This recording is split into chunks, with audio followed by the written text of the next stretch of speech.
Hello my dear friends and students, welcome to English Max. SSC CGL की English का previous paper करते करते हम लोग आज 15 सेट पर आ गए हैं। ठीक, दैट मीन्स कि 14 सेट हम लोग ऑलरेडी कर चुके हैं, सॉल्व हो चुका है। ठीक है, और आजकल जो चल रहा है वो 5 दिसंबर का सेट चल रहा है। 5 दिसंबर 2022 को जो हुआ था सीजीएल के पेपर, 5 दिसंबर में ये शिफ्ट थर्ड है। फर्स्ट सेकंड शिफ्ट हम लोग कर चुके हैं। ठीक है, तो पीडीएफ आप लोगों ने सॉल्व ही कर लिया होगा। कल भी एक 14 नंबर वाला दिया था मैंने, थोड़ा देर हो गई थी रात में। और कल तो यहाँ पे वोट है, कोचिंग हमको लगता है पहुँच नहीं पाएंगे, वोट पड़ेगा तो सब कुछ बंद बंद रहेगा। हो सकता है इस बीच में एक आध दिन का आप लोगों को गैप हो। ठीक है, और कोशिश करूँगा कि पहले ही बना लूँ, लेकिन यार नहीं फुर्सत मिलती है, पर मिलता रहेगा। ठीक है, तो चलो शुरू करते हैं हम लोग आज का डिस्कशन। और आपका पहला क्वेश्चन ये रहा आपकी स्क्रीन पर। कह रहे हैं इसमें कि जो ये इटैलिक्स में लिखा हुआ है पोर्शन, उसके लिए आप सब्स्टिट्यूट करिए कि उसकी जगह पर ज़्यादा सूटेबल क्या हो सकता है। तो ये मीनिंग में दिया हुआ है और इडियम फॉर्म में आपका ऑप्शन है। ठीक है, ऐसा नहीं कि इडियम देके मीनिंग पूछा है, पहले क्या दे दिया, मीनिंग दे दिया। उस मीनिंग के लिए इडियम कौन सा सबसे सुटेबल होगा, तो जरा पढ़ के देखते हैं कि क्या ये दे रखे हैं। देखो लिखा, I have been a vegetarian, मैं वेजिटेरियन रहा हूँ, for a very long time, कब से, बहुत लंबे समय से। ठीक, ये हो गया। अब इसके लिए कौन सा इडियम फिट होगा, तो एक लिखा है duck in the thunder storm. Duck in the thunder storm. Thunder storm क्या होता है, जो आंधी तूफान आता है वो बात होती है। तो आंधी तूफान में अगर कोई डक, कोई बतख फंस जाएगी तो इसका मतलब क्या हुआ, बहुत ही होपलेस सिचुएशन में होगी, बहुत ही डिसअपॉइंटिंग कंडीशन में होगी, बहुत ही पर्टर्ब नर्वस कंडीशन में होगी, एक तरह से कह सकते हो मुसीबत में फंसी होगी। तो ठीक है, वेरी लॉन्ग टाइम के लिए duck in the thunder storm नहीं लग सकता, मतलब बहुत ही बैड सिचुएशन के लिए, बहुत ही मुश्किल के लिए या होपलेस कंडीशन के लिए लगाया जाता है, तो ये तो सुटेबल नहीं है। लिखा है डंकीज ईयर्स। डंकीज ईयर्स का मतलब क्या हुआ, गधे का एक साल। तो गधे का एक साल बहुत लंबा होता है। एक्चुअली गधे का एक साल जो होता है ना, वो हमारे आपके 365 दिन जैसा नहीं होता। इसके पीछे एक कहानी है, 2 मिनट के लिए कहानी सुन लीजिए तो आपको ये कभी भूलेगा नहीं। जैसे एक गधा था, ठीक है, एक गधा था और एक बहुत बड़ा खेत था, मतलब मान लो 5 बीघे का 10 बीघे का खेत रहा होगा, बहुत बड़ा था, बहुत बड़ी एरिया थी, उसमें घास उगी हुई थी। तो मतलब किसी ने गधे को कहा कि ये आप 1 साल में ये घास पूरी चर सकते हैं। ठीक, तो एक तरफ से गधा घास चरना शुरू किया, तो एक तरफ से घास चरते चरते चरते चरते जब उस तरफ पहुंचा तो पीछे देख रहा है घास फिर उतनी बड़ी है, फिर उधर से चरना शुरू किया, फिर चरते चरते तो मतलब घास खत्म ही नहीं हुई खेत की, और उसका 1 साल पूरा ही नहीं हुआ। तो अब समझ गया ना, इसी पे बना हुआ है ये इडियम डंकीज ईयर। तो मतलब समझ लो डंकीज ईयर का क्या होता है, बहुत लंबा समय, बहुत लंबा समय। तो ये सुटेबल है इस अ वेरी लॉन्ग टाइम के लिए, डंकीज ईयर सुटेबल है। डेमोकल सॉर्ड, डेमोकल कौन था, डेमोकल एक ग्रीक देवता थे। डेमोकल सॉर्ड का मतलब क्या होता है, कोई ऐसी चीज जो मतलब एकदम सन्निकट, जो 2-1 दिन में आने वाली मुसीबत का संकेत दे रही हो। ठीक है कोई ऐसी चीज जो आने वाले विनाश का संकेत दे रही हो, उसको कहते हैं डेमोकल सॉर्ड। और डाई इन हार्नेस का मतलब क्या होगा, डाई हार्नेस क्या होता है पहले ये समझो। एक दिन और एमटीएस वाले पेपर में मैंने आपको सॉल्व कराया था कि हार्नेस क्या होता है। जैसे आपके यहाँ एक बैल है, ठीक है, बहुत से लोग तो जानते ही नहीं होंगे बैल को हार्नेस कैसे किया जाता है, लेकिन बहुत से लोग जो गांव में रहे, गांव के हैं, वो सब जानते होंगे कि बैल है, बैल को जब जोतने के लिए खेत ले जाया जाता है तो उसके गले में 2 बैल होते हैं, तो गले में एक लकड़ी का पटरा डाल देते हैं जिसमें हल जुड़ा होता है। या बैलगाड़ी में बैल देखा होगा तो बैल के कंधे पे एक पटरा पड़ा होता है, दोनों तरफ से एक लगा होता है जिससे वो उसको खींचता है, बोझ को खींचता है। तो जब आप गाड़ी में बैल को गाड़ी में जोत देते हो, मतलब गाड़ी में फिट कर देते हो, जैसे घोड़ा है तो घोड़ा अगर चारा खा रहा है तब थोड़े ना होगा, घोड़े को जब रथ में या घोड़ा गाड़ी में जोत देते हो, फिट कर देते हो, तो वो हो जाता है इन हार्नेस। ठीक है, तो डाई इन हार्नेस का मतलब क्या हुआ, हार्नेस का मतलब क्या हुआ, हार्नेस का मतलब वो ऑन ड्यूटी, यही तो हुआ। जब घोड़ा उसमें रेस में दौड़ने के लिए तैयार हो, रथ में जुता हुआ हो, या बैल जब बैलगाड़ी में जुता हुआ हो, हल में जुता हुआ हो, तो उसको कहते हैं हार्नेस। हार्नेस का मतलब क्या हुआ? ऑन ड्यूटी हो गया। और डाई इन हार्नेस का मतलब क्या हुआ? डाई ऑन ड्यूटी, जो ड्यूटी के समय ड्यूटी पर जिसकी डेथ होती है तो वो क्या होता है? Die on harness. ठीक है ना? तो अब तो नहीं भूलोगे ना? खत्म। चलो आगे बढ़ते हैं। थोड़ा टाइम लगा, लेकिन मैं सोचा कि इस मामले को निपटा ही देते हैं। अब मीनिंग बता दूंगा तो ज़्यादा दिन तक याद नहीं रहेगा, अब ऐसे में याद रहेगा, आपके दिमाग में कुछ दिन तक टिकेगा ये। ठीक है, टिकाऊ हो गया।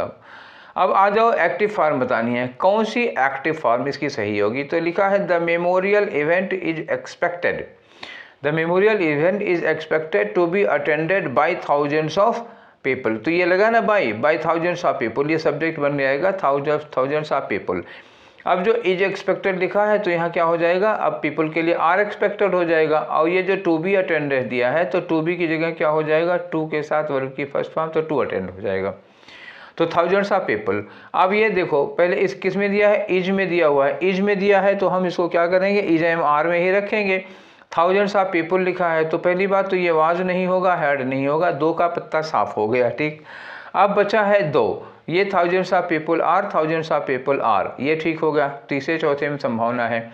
यहाँ लिखा है एक्सपेक्टेड टू अटेंडिंग। भैया देखो, एक्सपेक्टेड टू अटेंडिंग, यहाँ क्या दिया है? बी अटेंडेड, तो बी अटेंडेड दिया है तो यहाँ टू अटेंडिंग नहीं होगा, क्या होगा? To attend. मैंने कहा था ना, टू के साथ वर्ब की फर्स्ट फॉर्म लगाओ, तो ये चौथा वाला हमारा ऑप्शन अब बचा जा करके कि वही ठीक है। आगे आ जाओ। अब आ जाते हैं क्वेश्चन नंबर 3 में। तो क्वेश्चन नंबर 3 क्या है? यही वन वर्ड सब्स्टिट्यूशन का है। सेंटेंस पढ़ो। A place where coins and metals are made, एक ऐसी जगह जहाँ पे कॉइन या मेडल्स बनाए जाते हैं, सिक्के और मेडल जहाँ पे बनाए जाते हैं, उस जगह को क्या कहते हैं? तो देखो, इसको कहते हैं मिंट। मिंट का मतलब क्या होता है? हिंदी में इसको कहते हैं टकसाल। अगर टकसाल हिंदी का वर्ड नहीं जानते हो तो अच्छा है अंग्रेजी में ही याद करो। टकसाल का मतलब जहाँ सिक्के ढाले जाते हैं।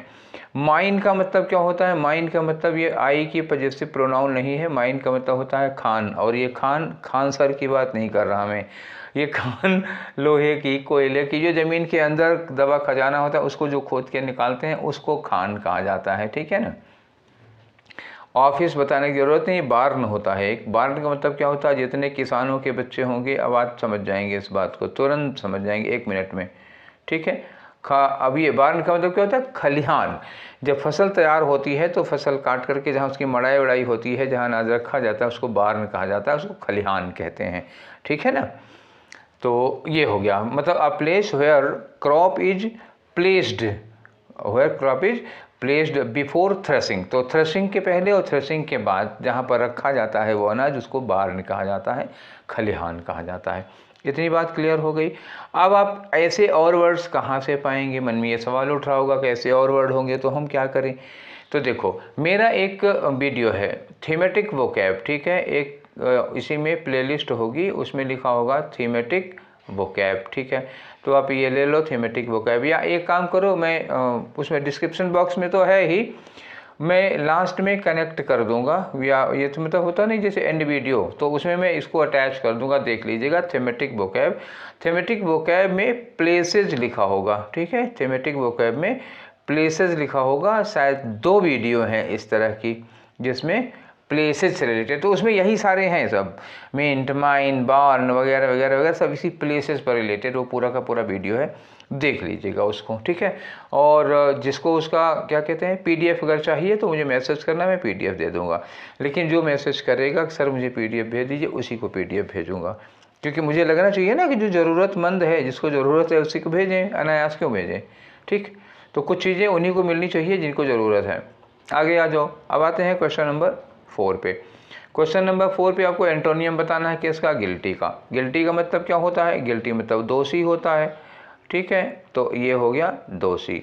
इसका एंटोनियम क्या होगा? निर्दोष होगा, निर्दोष। अब निर्दोष के लिए कौन सा वर्ड लगेगा? इनोसेंट लगेगा। क्लियर हो गई? इनोसेंट वर्ड लगेगा किसके लिए? निर्दोष के लिए। तो आपको एंटोनियम मिल तो गया है, लेकिन बाकी के जो वर्ड हैं उनकी मीनिंग कैसे जान पाओगे? देखो, एक रेमिनेंट लिखा होता, तो रेमिनेंट का मतलब क्या होता है ना? अवशेष। अवशेष वस्तु के रूप में भी हो सकता है, व्यक्ति के रूप में भी हो सकता है। ठीक है? जैसे कोई वस्तु है, मान लो मकान वगैरह है, महल वगैरह है, वो गिर गया है, थोड़ा कुछ दीवारें वारें बची हैं तो रेमिनेंट हो गया, अवशेष हो गया। कभी कभी मान लो कोई ख़ानदान है, उस ख़ानदान में सब लोगों की डेथ हो जाती है, कुछ लोग बचे होते हैं, तो कहा जाता है remnants of that dynasty, that family. ठीक। अगला वर्ड है ओमनीपोटेंट। तो पोटेंट का मतलब क्या हुआ? ओमनी एक रूट वर्ड है, ओमनी का मतलब होता है सर्व या आल, और पोटेंट का मतलब क्या होता है? क्षमता, पावर, ताकत। ओमनीपोटेंट का मतलब क्या हुआ? सर्वशक्तिमान। ठीक है, ऑल पावरफुल। इनोसेंट का मतलब होता है निर्दोष, ये आपको पता ही है। नॉन चाइलेंट का क्या मतलब होता है बताओ? नॉन चाइलेंट का क्या मतलब होगा? ठीक, नॉन चाइलेंट का मतलब होता है बेपरवाह। मतलब लापरवाह बेपरवाह दो तो अंतर होता है। लापरवाह मतलब केयरलेस होता है, और बेपरवाह मतलब जो किसी चीज़ की फिक्र नहीं करता, मस्त मौला टाइप का आदमी होता है। ठीक है, तो नॉन चाइलेंट हो गया। आंसर आपका इसमें कौन सा हो गया? थर्ड वाला। आगे बढ़ते हैं अगले क्वेश्चन की ओर हम लोग, क्वेश्चन नंबर 5। ठीक है भैया, तो ये आ गया क्वेश्चन नंबर 5। इसमें बताना है आपको करेक्ट डायरेक्ट फॉर्म। तो ये इनडायरेक्ट में दिया हुआ है। जॉन सेड, सेड की जगह सेड ही होगा। ये जो दैट लगा हुआ है इन्वर्टेड कॉमा लग जाएगा, ही लिखा हुआ है। ही का मतलब यहाँ क्या होगा? ये ही कौन है? जॉन है, तो इसका मतलब यहाँ क्या होगा? डायरेक्ट में आई रहा होगा। वाज का क्या हो जाएगा? आई के लिए एम हो जाएगा। देयर लिखा है तो देयर का क्या हो जाएगा? हियर हो जाएगा। टू रिजॉल्व ये चेंज नहीं होना है, दैट का क्या हो जाएगा? दिस हो जाएगा। फॉर देम, देम की जगह पर देम भी हो सकता है, यू भी हो सकता है, जो भी होना हो। ठीक है, चलो आगे देखते हैं। तो यहाँ क्या कि John said to me you are here. You are here नहीं, ये कौन है? ये जॉन खुद है। तो जॉन खुद है, तो यहाँ यू नहीं आई होना चाहिए। अब बचा दो। John said I am here, ये लिखा। ठीक, John said I am here to resolve this fight for you, ये हो गया। ये तो ठीक है लग रहा। दूसरे में लिखा, यहाँ भी लिखा I am here to resolve this fight for you, तो फिर दोनों में यही लिखा है, तो गलती क्या होगी? यहाँ सेज लिखा हुआ है। वो रिपोर्टेड जो है वो पास्ट में है, इनडायरेक्ट पास्ट में है, तो अगर पास्ट में है तो हम सेज नहीं करेंगे ना इसको। अब यहाँ पे देखो जॉन सेड लिखा हुआ है, लेकिन यहाँ आई के साथ वाज लगा दिया है, तो ये गलती हो गई इसमें। तो तीन में कोई ना कोई गलती है, बस एक यही बचा जिसमें कोई गलती नहीं है, तो वही आपका आंसर होगा। अब आ जाओ 6 में। तो 6 में क्या है? इनकरेक्टली स्पेल्ड वर्ड बताओ। बताओ किसकी स्पेलिंग गलत है? टायरनी, तो टायरनी की गलत है। और क्या लिखा है? Harmony, serenity, tranquillity. तो अब इसमें क्या देखना है यार, ये तो क्वेश्चन वाला है। हार्मनी का मतलब क्या होता है? हार्मनी मतलब तालमेल होता है, सामंजस्य होता है, ये सही है अपनी जगह पर। सीरेनिटी का मतलब होता है ट्रैंक्विलिटी, शांति, एकदम निस्तब्धता, जरा से पेन की कैप गिरने की भी आवाज़ नहीं हो रही है। और ट्रैंक्विलिटी, ट्रैंक्विलिटी, सीरेनिटी दोनों एक ही चीज़ होती है, दोनों बहुत ही क्लोज साइनोनिम है। ठीक है, एक भी ये भी शांति है। तो ये तीनों की स्पेलिंग एकदम से सही है। टायरनी की स्पेलिंग गलत है। पहले इसकी मीनिंग समझ लो। टायरनी का मतलब क्या होता है? जुल्म या अत्याचार। दूसरा वर्ड लिखना चाहो तो लिख सकते हो ऑपरेशन। ठीक है, OPP ऑपरेशन, वो हॉस्पिटल वाला ऑपरेशन नहीं, ये ऑपरेस होता है, OPPRESS। ऑपरेस मतलब जुल्म करना, अत्याचार करना, किसी को सताना। इसी में ION लगा दो, ऑपरेशन हो गया अत्याचार या जुल्म। और OR लगा दोगे तो ऑपरेशन मतलब अत्याचारी या जुल्मी होता है। तो टायरनी, अब आ जाओ इसकी मीनिंग की बात हो गई। टायरनी ये हो गया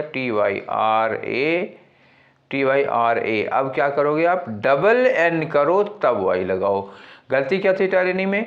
डबल N होना चाहिए था। वंस मोर आ जाओ। ठीक है, तो टायरनी में यहाँ पे जो लिखा हुआ ये डबल NY होना चाहिए था, यही इसकी गलती थी। नेक्स्ट क्वेश्चन नंबर 7 पे आ जाओ। ठीक है, तो ये रहा क्वेश्चन नंबर 7। क्या करना है इसमें? देखो ये सब्स्टिट्यूशन का क्वेश्चन है। ये पोर्शन कहाँ है? ये आउट डिलीवर लिखा हुआ है।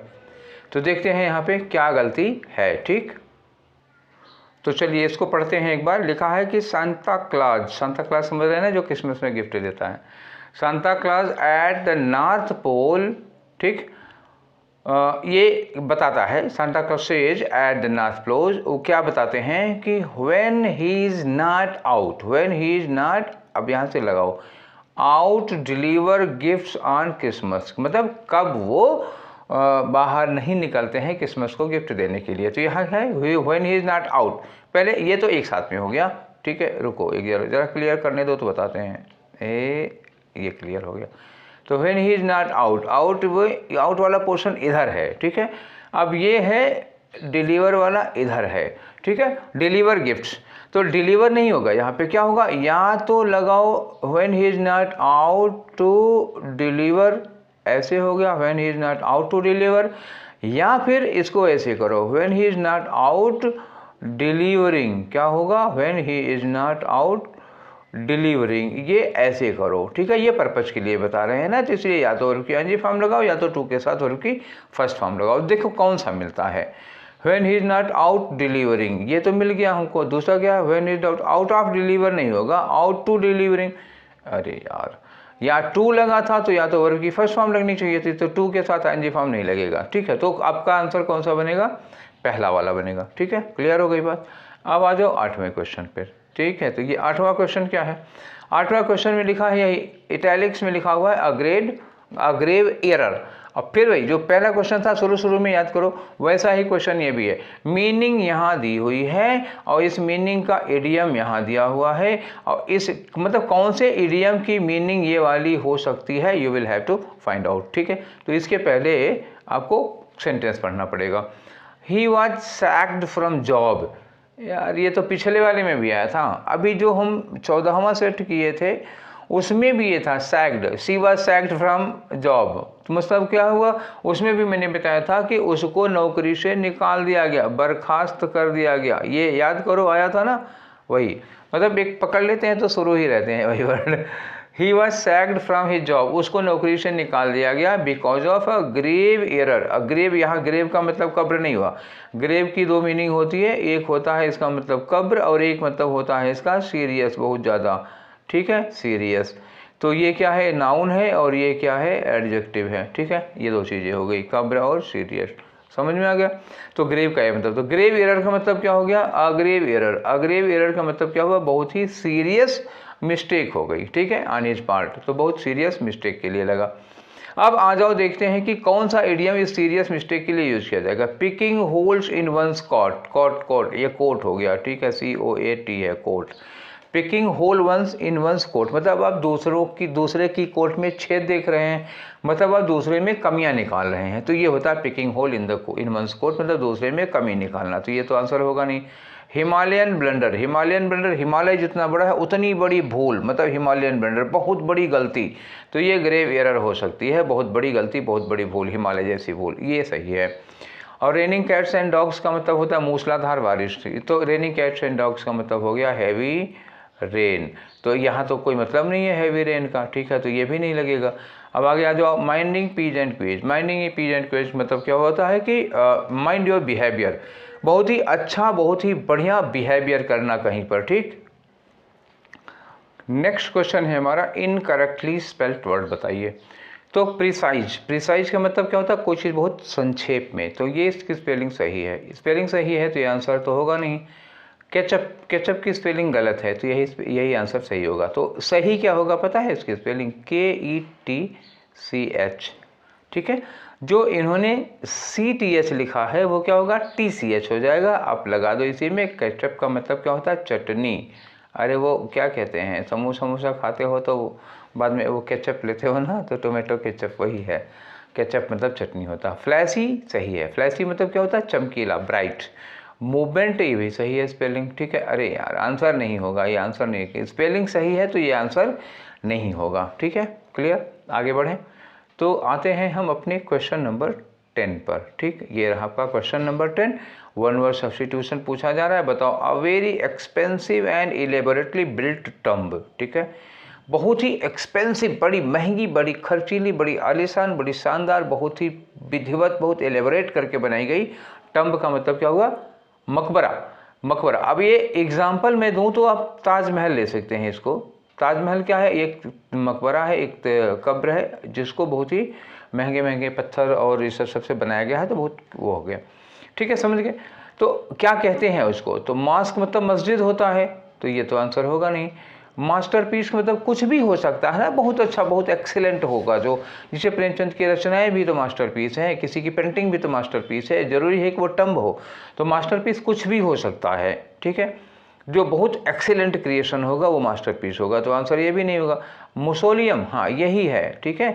मतलब कोई मकबरा हो, कोई कब्र है जिसके ऊपर कुछ बना हुआ है, टम्ब है, उसको बहुत सजाया गया है, बहुत महंगा, मतलब उसमें हीरे जवाहरात जड़े हों और संगमरमर का बना हो, मतलब कुछ इसी तरह का, ज़रूरी नहीं है। एक तरह से जैसे मिस्र के पिरामिड हैं, तो मिस्र के पिरामिडों को भी हम मिसोलियम कह सकते हैं ना, क्योंकि उसमें भी बहुत इलेबोरेटली बिल्ट है, वो भी एक तरह का टम्ब ही है, ठीक है। चलो अच्छा, तो ये मिसोलियम होगा। सिमेट्री का मतलब क्या होता है? सिमेट्री का मतलब होता है ग्रेव यार्ड।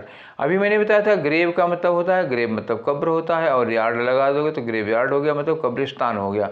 तो ये नहीं लगाना है, वो टम्ब है, ठीक है। आंसर हो गया थर्ड वाला। आगे बढ़े क्वेश्चन नंबर 11 की ओर। तो क्वेश्चन नंबर 11 क्या है आपका? एरर का क्वेश्चन है, ठीक है। आज बड़ी देर बाद एरर मिली। अच्छा चलो, after seeing that Shreya was in trouble, ये देखकर कि श्रेया किसी मुसीबत में है, Rahul quietly stepped up to help. तो राहुल क्वाइटली मतलब चुपचाप, स्टेप अप मतलब आगे बढ़ता है, टू हेल्प मदद करने के लिए। नो एरर, सेंटेंस में कोई गलती नहीं है। अब पूछोगे क्यों नो एरर होगी, तो नो एरर का कोई क्यों नहीं होता, जब एरर होगी तो बताएंगे क्यों होगा, ठीक है। नो एरर है तो कोई क्यों नहीं होता, बस यही कह सकते हैं कि नो एरर है, ठीक है। आगे बढ़ो। तो नेक्स्ट हम लोग बढ़ते हैं क्वेश्चन नंबर 12 की ओर। तो क्वेश्चन नंबर 12 में क्या करें, वही सब्स्टिट्यूट करो। एक पोर्शन ये अंडरलाइन किया गया, एक वर्ड ही दिया है, ज़्यादा कुछ तो है नहीं। तो देखो क्या ये गलत वर्ड लगा हुआ है क्या? गलत तो लगा ही है, क्योंकि सब्स्टिट्यूट करने को कहा है और उसमें से कोई भी यहाँ नहीं दिया हुआ है, तो मतलब सब्स्टिट्यूट करना ही पड़ेगा, वो गलत है। आ जाओ, rearing of silk worm. Rearing मतलब क्या हुआ? रेशम के कीड़े पालना। रेशम के कीड़े, पता है रेशम की खेती, रेशम के कीड़े पालना किसके लिए? रेशम के लिए, ठीक है। तो उसको कहते हैं, इन्होंने लिखा कि हॉर्टिकल्चर। एक्चुअली हॉर्टिकल्चर किसके लिए होता है पता है? हॉर्टिकल्चर होता है फूलों के लिए, ठीक है। ये होता है फूलों के लिए, जो वो होता है ना खेती, उसको कहते हैं फ्लावर के लिए हॉर्टिकल्चर। अब आ जाओ सेरीकल्चर। हाँ, सेरीकल्चर होता है रेशम के कीड़ों के लिए। तो ये हो गया आपका आंसर करेक्ट। एपीकल्चर, API जहाँ भी लग जाएगा वो मधुमक्खी पालन के लिए लगता है, तो बी के लिए होगा ये, ठीक है। PC कल्चर, PC जहाँ भी लग जाएगा वो मछली के लिए लगता है, तो ये किसके लिए होगा? फिश, मछली पालन हो गया। एग्रीकल्चर, एग्री जहाँ भी लग जाएगा वो क्या हो जाएगा? कृषि, खेती हो जाएगी, तो ये खेती के लिए लगता है। आंसर आपका सेरीकल्चर हो गया, रेशम उत्पादन के लिए या रेशम की कीड़े पालना सेरीकल्चर होता है, ठीक है। इसी तरह से और भी ढेर सारे कल्चर हैं, वो आप तैयार कर लीजिए उनको। कभी कभी क्या देख लो, तुम्हारे सामने ही पूछा तो गया ही है यार, ठीक है। तो अब आ जाओ क्वेश्चन नंबर 13 पे। क्वेश्चन नंबर 13 बताओ, पैसिव वॉइस किसकी बताई है? कि माय ब्रदर लाइक्स फुटबॉल। तो लाइक में क्या लगा? ये लाइक लिखा हुआ है। लाइक में क्या लगा हुआ? एस लगा है। तो इसका मतलब क्या हो गया? इज एम आर के साथ वर्ब की थर्ड फॉर्म लगानी है। इज एम आर के साथ वर्ब की थर्ड फॉर्म। तो माय ब्रदर आगे ले जाओगे, football, sorry my brother likes football, तो ये फुटबॉल को आगे ले जाओगे, फुटबॉल है, तो फुटबॉल के लिए क्या लगाओगे? इज लगाओगे, ठीक है। तो फुटबॉल के लिए इज लगेगा, तो ये दो ऑप्शन कट गए, ठीक है। उसके बाद क्या करोगे? लाइक की थर्ड फॉर्म लगाओगे, लाइक्ड, तो यहाँ इज के साथ लाइक लिखा हुआ, ये कट गया। एक आंसर बचा, एक आंसर बचा, कौन सा? थर्ड वाला। और कुछ करने की जरूरत नहीं, आगे बढ़ जाओ। क्वेश्चन नंबर 14 पे आ जाओ, ठीक है। क्वेश्चन नंबर 14 में क्या है? इन्होंने कहा कि अप्रोप्रिएट यूज ऑफ प्रीपोजिशन। ये कौन सा सेंटेंस है इसमें जिसमें प्रीपोजिशन का सही यूज किया गया है? पढ़ के देखो। लिखा है they rise with the morning, morning lark, morning lark. Lark एक स्काई लार्क एक चिड़िया होती है, बहुत सवेरे सवेरे, हमको लगता है 4:30-5 बजे उठ के बोलने लगती है। तो कोई आदमी है जो मॉर्निंग लार्क के साथ साथ जाग जाता है, ठीक है। एंड लेबर, और मेहनत करता है खेतों में, जहाँ भी मेहनत करता है। बाय ऑलमोस्ट डार्क, मतलब क्या हुआ? करीब करीब शाम होने तक।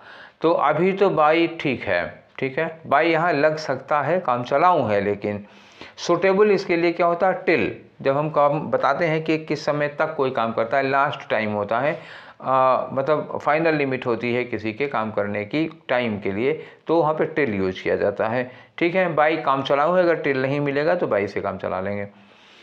दूसरा लिखो, they rise with the morning lark and labour utmost, utmost almost dark, utmost नहीं लगेगा।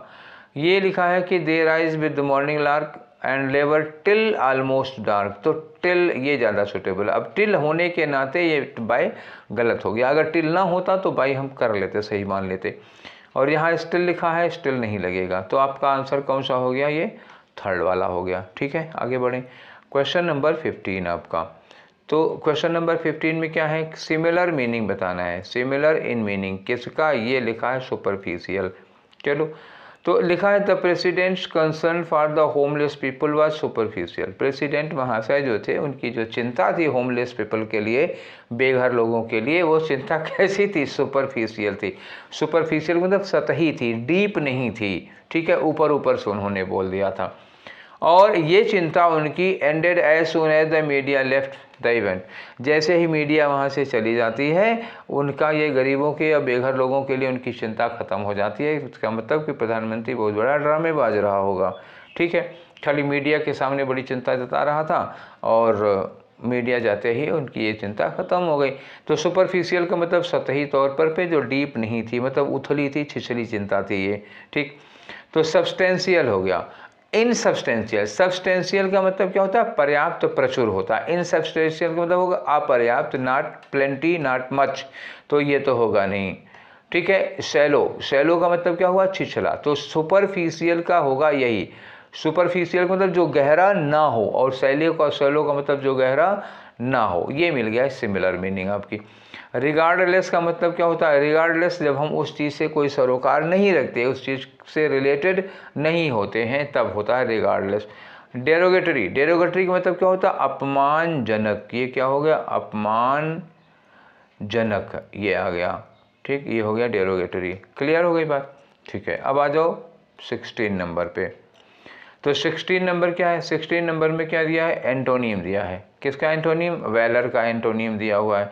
तो लिखा है ब्योल्फ। ब्योल्फ क्या हुआ, अंग्रेजी का पहला महाकाव्य है, first epic of English literature, Beowulf. ठीक है, उसमें एक राजा थे, राजा ब्योल्फ थे। वो बहुत ही ब्रेव थे, बहुत ही मतलब बहुत साहसी, बहुत पराक्रमी, एक तरह से समझ लो लेजेंडरी हीरो। तो कहीं जहाँ लोगों को मुसीबत होती थी, लोग जहाँ बहुत कष्ट में होते थे, तो वो वहाँ पर जाते थे, लोगों को रक्षा करते थे राक्षसों वगैरह से। तो ऐसे ही एक जगह है जहाँ पर एक राक्षस आता है, पानी में रहता है, वो समुद्री राक्षस है। वो निकल के आता है, लोगों को खा जाता है, लोगों को बहुत सताता है। तो वहाँ के लोग बहुत त्रस्त हैं, तो वहीं आते हैं ये लोगों को उस राक्षस से बचाने के लिए, उससे युद्ध वगैरह करते हैं वगैरह वगैरह। मतलब उसकी माँ भी है राक्षस की, वो भी है, तो वो लड़ते वड़ते हैं, उन लोगों को हराते हैं। ये ब्योल्फ की कहानी है। तो ब्योल्फ की तारीफ होती है, वाज प्रेज, किसके लिए, अपने वैलर के लिए। वैलर आगे लिखा है डिस्प्लेड इन द बैटलफील्ड। तो वैलर का मतलब क्या होता है, हिंदी में बताएं तो वैलर का मतलब होता है ना पराक्रम, पराक्रम। या एक और वर्ड सुना होगा, शौर्य। ठीक है, वीरता कह सकते हो इसको। हिंदी में अंग्रेजी में दूसरा वर्ड लोगे तो ये क्या हो सकता है, वेवरी हो सकता है। और एक वर्ड हो सकता है चिवैलरी, इसके लिए यूज़ किया जाता है, चिवैलरी। ठीक है, असाधारण शौर्य, पराक्रम के लिए यूज़ किया जाता है। ठीक, तो वैलर के लिए। अब कहा क्या इन्होंने, एंटोनियम बताओ। तो एंटोनियम मतलब क्या हुआ, डरपोक। तो एरोडिशन तो होगा नहीं। एरोडिशन का मतलब क्या होता है, पांडित्य, ज्ञान, स्कॉलरशिप हो जाएगी। एरोडिशन का मतलब बहुत नॉलेज होना, पांडित्य, सुन रहे हो ना, पांडित्य, तो ये हो जाता है, मतलब बहुत ज़्यादा नॉलेज होना। फॉरबियरेंस का मतलब होता है सहनशीलता, मतलब एकदम बेहद सहनशीलता, इतनी की लिमिट पार कर जाए, उतनी सहनशीलता। फॉरबियरेंस होता है जब आदमी सुख में दुख में एक जैसा रहता है, उसको कोई फर्क नहीं पड़ता। कॉवर्डिस क्या होगा, कायर हो जाएगा, तो ये अपोजिट हो गया, मिल गया हमका। इडियोसिंक्रेसी का मतलब एक तरह से सनक होती है, ऐसे ही समझ लो उसूल होते हैं ना, तो हमारा उसूल ये है, हम उससे डिगेंगे नहीं। तो ये भी एक तरह से सनक टाइप की होती है, मानसिक बीमारी है इडियोसिंक्रेसी। हम मतलब ना हमारे खानदान में न ये कभी हुआ है न कभी होगा, ऐसे वाले इडियोसिंक्रेसी वाले होते हैं। ठीक है, तो आगे चलो अपने क्वेश्चन नंबर 17 में। और 17 क्या दिया है, टायरेनी। हाय, पहला क्वेश्चन नहीं, कुछ पहला या तीसरा ऐसे ही कोई क्वेश्चन था ना, आज ही हम लोग जो डिस्कस कर रहे थे, जिसमें टायरनी स्पेलिंग में पूछा हुआ था ना कि किसकी स्पेलिंग गलत है। तो वहाँ पे टायरनी मैंने बताया था TYRANNY। तो थोड़ा नीचे स्क्रॉल करो, देखो तुम्हें यहाँ आंसर उसको खुद ही मिल जाएगा, यहीं से मिला के देख लेता टायरनी की स्पेलिंग कौन सी होनी चाहिए। टायरनी का मतलब मैंने उस समय क्या बताया था, जुल्म या अत्याचार, ऑपरेशन, ये बताया था ना, जुल्म या अत्याचार या ऑपरेशन अंग्रेजी में कहते हैं। तो कंपैशन का मतलब क्या होता है, दया, तो ये तो होगा नहीं, साइनोनिम, ये तो होगा नहीं। सोशल, सामाजिक होगा, ये भी नहीं होगा। ऑटोक्रेसी का मतलब तानाशाह, निरंकुश। ऑटोक्रेसी का मतलब क्या हुआ, तानाशाही या निरंकुशता। और डिस्कॉर्डेंस, डिस्कॉर्डेंस मतलब क्या होता है? डिफरेंस, मतलब जब हम अकॉर्डेंस में ना हो, असहमति कह सकते हो, डिफरेंस या असहमति, डिसएग्रीमेंट हो जाएगा। ये डिस्कॉर्डेंस किसका अपोजिट है? अकॉर्डेंस। अकॉर्डेंस मतलब सब एक अनुरूप होते हैं, एक किसी के अनुसार होता है, तो अकॉर्डेंस नहीं, डिस्कॉर्डेंस है। डिस्कॉर्डेंस मतलब जब सबकी राय डिफरेंट डिफरेंट हो जाती है, अनुरूपता नहीं होती है, ठीक है। तो मिला क्या इसमें से हमें? तो टायरनी का साइनोनियम, टायरनी का साइनोनियम दया तो होगा नहीं और ना हो सोशल होगा, तो टायरनी का साइनोनियम तानाशाह हो सकता है, ठीक है ना। तानाशाह नहीं, तानाशाही कर लो क्योंकि नाउन है। तानाशाही, तो तानाशाही, टायरनी जो तानाशाही होती है वो थोड़ा अत्याचार करती है, तो ऐसा माना जाता है, क्योंकि बाकी और कोई वर्ड दूर दूर तक रिलेटेड नहीं है। तो यही आंसर होगा आपकी ऑटोक्रेसी, ठीक है। आगे आ जाओ क्वेश्चन नंबर 18 में। तो क्वेश्चन नंबर 18 भैया क्या है? 18 में है आपका वही सब्स्टिट्यूट करना है।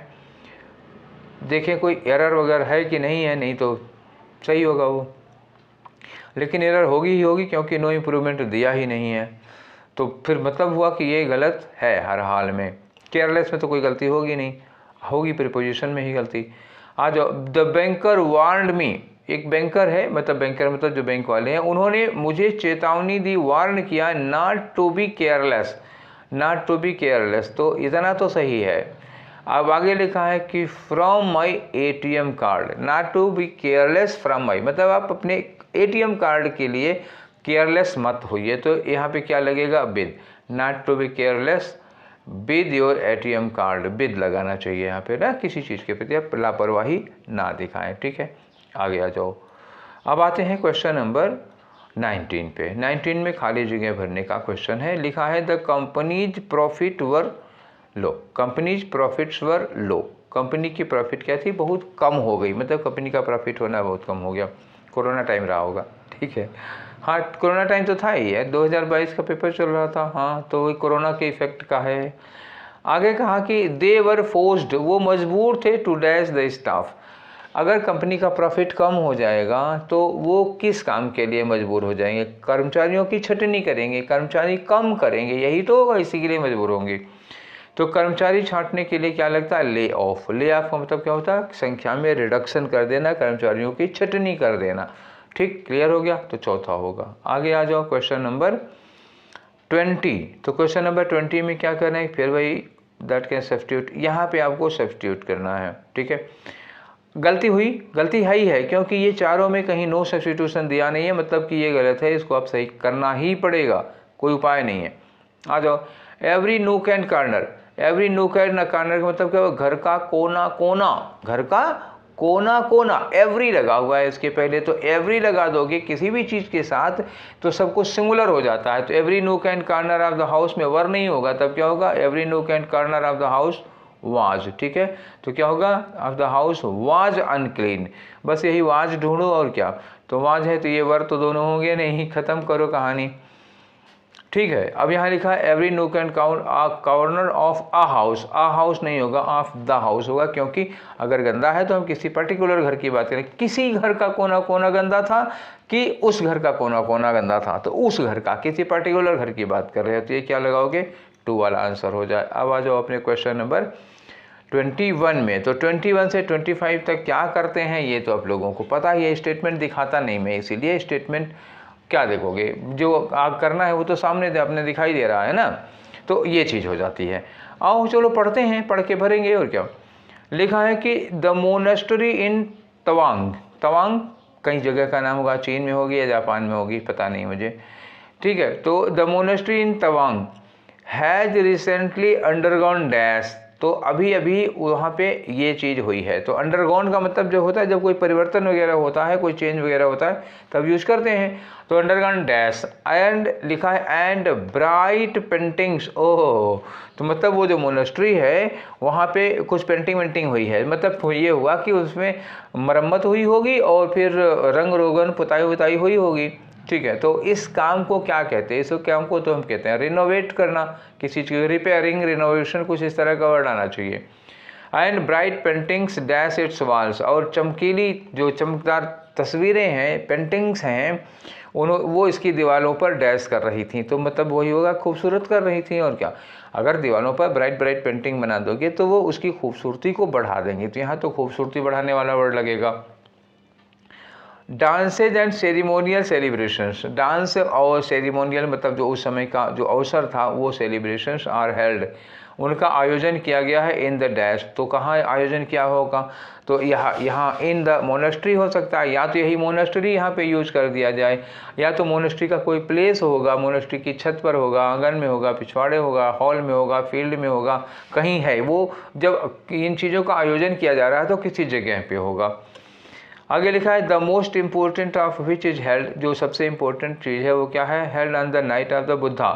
ठीक है, तो बुद्ध पूर्णिमा की रात में ये किया जाता है। बुद्ध पूर्णिमा की रात क्या होती है, इन्होंने बताया कि द फुल मून मतलब वो फुल मून मतलब वो पूर्णिमा जब ऑन विच जिस समय बुद्धा वाज बोर्न, जिसमें भगवान बुद्ध का जन्म हुआ था, डैश एनलाइटमेंट जिस दिन उनको ज्ञान प्राप्त हुआ था, एंड डाइड और उसी दिन मतलब पूर्णिमा का ही दिन था, पूर्णिमा के ही दिन भगवान बुद्ध पैदा हुए थे, उसी दिन उनको ज्ञान प्राप्त हुआ था, उसी दिन उनकी मृत्यु भी हुई थी। ठीक है, तो एनलाइटमेंट के लिए कौन सी वर्ब यूज करोगे, एनलाइटमेंट उन्होंने प्राप्त किया था, तो यहाँ क्या हो जाएगा, यहाँ प्राप्त करने के received, attend, achieved, gained, got, इस तरह का कोई वर्ड यहाँ पे यूज करोगे। ठीक है, वो भी सेकेंड फॉर्म में यूज करोगे। आगे लिखा है कि टू रीच तवांग, अगर आपको तवांग पहुँचना है तो यू ड्राइव फॉर 12 आवर्स, आपको 12 घंटा गाड़ी चलानी पड़ेगी असम के तेजपुर से, तो मतलब ये चाइना वाला होगा। ठीक है, तो असम के तेजपुर से आपको क्या करना पड़ेगा, तवांग घाटी है, तो हम पता नहीं चाइना में है कि इंडिया में है, तवांग घाटी जहाँ पे बौद्ध मठ है। ठीक है, तो इन्होंने कहा अजमेर के असम के तेजपुर से आपको 12 घंटा गाड़ी चलानी पड़ेगी। A major Indian forces base, ये एक बहुत बड़ा इंडियन फोर्सेस बेस है, तेजपुर है, तेजपुर के बारे में कहा इन्होंने, तेजपुर टाउन इंडिया का एक बहुत बड़ा फोर्सेस बेस है, यहाँ पे सेना रहती है।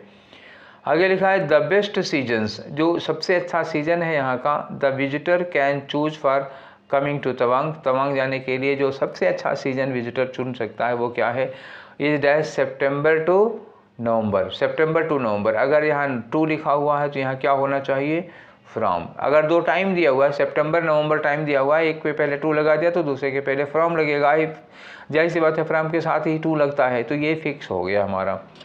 ठीक है, अब एक एक करके चलो इसको भर लेते हैं हम। तो सबसे पहले के लिए मैंने क्या बताया था, यहाँ पर अंडरगॉन डैश एंड मतलब हुआ, वहाँ पे बहुत सारा चेंज किया गया है, मरम्मत की गई है, एंड ब्राइट पेंटिंग्स डैश दवाग, और चमकीली बढ़िया फर्स्ट क्लास वहाँ पे जो तस्वीरें बनी हैं वो दीवार की सुंदरता बढ़ाती हैं। तो अंडरगॉन डैश क्या, अंडरगॉन डिप्रिशिएशन, डिप्रिशिएशन मूल्य ह्रास होता है, यहाँ मूल्य ह्रास का कोई मतलब नहीं है। टर्मिनेशन का मतलब क्या हुआ, नौकरी से निकाल दिया जाना, नौकरी खत्म कर दिया जाना, होगा नहीं। रेनोवेशन होगा, हाँ बिल्कुल रेनोवेशन होगा। इनोवेशन होगा, नहीं होगा।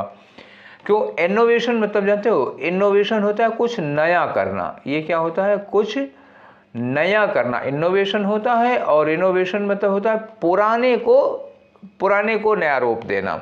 ठीक है, तो पुराने में कुछ मरम्मत करना, वो रेनोवेशन होता है, मरम्मत के लिए यूज किया जाता है। तो मोनेस्ट्री नई थोड़े है, वो तो पुरानी ही थी, उसमें रंग रोगन किया गया, तो रेनोवेशन ज़्यादा सूटेबल होगा यहाँ पे।